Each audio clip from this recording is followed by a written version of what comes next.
মুর্শিদাবাদের রঘুনাথগঞ্জে উদ্ধার হলো তাজা বোমা। দুই ব্যাগ ভর্তি তাজা বোমা উদ্ধার করলো পুলিশ। সাত সকালে সেকেন্দ্রার বাজার সংলগ্ন একটি মিষ্টির দোকানে উদ্ধার হয় বোমাগুলি দোকানের ঘরের সিঁড়ির নিচে মজুত রাখা হয়েছিল। ঘটনাস্থলে ইতিমধ্যেই পৌঁছেছে রঘুনাথগঞ্জ থানার পুলিশ। ঘটনায় স্বাভাবিকভাবে এলাকায় চাঞ্চল্য তৈরি হয়েছে।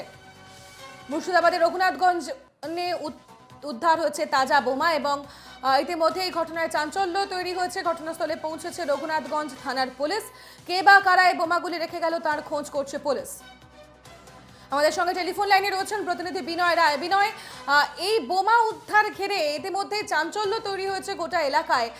বলা যায় আর এক দেড় মাস পরে কিন্তু বলা যায় যে লোকসভা নির্বাচনের নির্ঘণ্ট হয়তো প্রকাশ হতে পারে। তার আগেই বোমা উদ্ধার, ঠিক কি পরিস্থিতি? পুলিশ কি জানাচ্ছে? কে বা কারা এর সঙ্গে যুক্ত?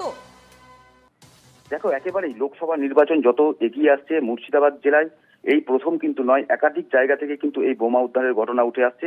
এবং আজকের যে ঘটনাটা ঘটেছে একবারে সাত সকালে রঘুনাথগঞ্জ থানার সেকেন্দ্রা বাজার সংলগ্ন এলাকার একটি মিষ্টির দোকান, সেই মিষ্টির দোকানের সিঁড়ি ঘরের তলার দুটো ব্যাগ দেখতে পাওয়া যায় এবং সেখানে সন্দেহ হলে সেখানে কিন্তু এলাকার লোকজনরা পুলিশকে খবর দেওয়া হয় এবং পুলিশকে খবর দেওয়া হলে পুলিশ এসে সেখানে দেখতে পায় যে দুটি ব্যাগে কিন্তু বোমা মজুদ রয়েছে এবং সেই বোমাগুলিকে পুলিশ কিন্তু সেখান থেকে নিয়ে একটি বালতির মধ্যে জল দিয়ে সেখানে রাখা হয়েছে এবং ইতিমধ্যে খবর দেওয়া হয়েছে বোম স্কোয়াডকে এবং সেই বোমাগুলিকে কিন্তু বোম স্কোয়াডের টিম গিয়ে পরে কোনো নির্জন জায়গাকে নিষ্ক্রিয় করবে। তবে যেটা প্রশ্ন উঠে আসছে যে এই যে একাধিক জায়গা থেকে মুর্শিদাবাদে বোমা উদ্ধারের ঘটনা ঘটছে, এই ঘটনা নিয়ে কিন্তু রীতিমতো আতঙ্কিত হচ্ছে এই এলাকার বাসিন্দারা। গোটা এলাকায় আতঙ্ক তো ছড়াবে। এই ঘটনার সঙ্গে কে বা কারা যুক্ত তার খোঁজ চালাচ্ছে পুলিশ। ধন্যবাদ বিনয়। আমরা কথা বলছিলাম, প্রতিনিধি বিনয় রায় আমাদের সঙ্গে টেলিফোন লাইনে ছিলেন।